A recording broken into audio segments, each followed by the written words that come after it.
Isang wooden vessel sa Zamboanga City ang nasunog pagka-overheat sa ginagamit na genset ang itinuturing na dahilan. Ang balita mula kay Eli Dumabok. Sunog na at hindi na halos mapakinabangan ang sasakyang pandagat na ito na ML Isa habang nakaangkla ngayon dito sa coastal area ng Dacon, Barangay Recodo sa Zamboanga City.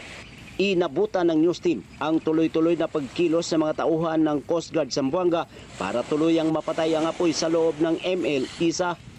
Ayon sa caretaker ng ML Isa na si Ginoong Basil Mama, bigla daw sumabog ang ginagamit nilang generator matapos itong mag-overheat. Swerte daw na nakatalon sila papunta sa dagat para lumayo sa binabantayan nitong wooden motor launch dahil mabilis na kumalat ang apoy. Agad namang hinila ng Coast Guard Zamboanga gamit ang tugboat papunta sa malayo na lugar para hindi madamay ang iba pang barko na nakaangkla dito. Paliwanag pa ni Basil, naghihintay sana sila sa schedule ng general repair nito sa loob ng Baradero de Recodo nang mangyari ang sunog. Nag-imbestiga naman ang Zamboanga City Fire Bureau para matukoy ang pinsalan ng sunog at kung sino ang responsable dito. Eli Dumabok para sa mata ng Agila. Matatag, matapang, matapat.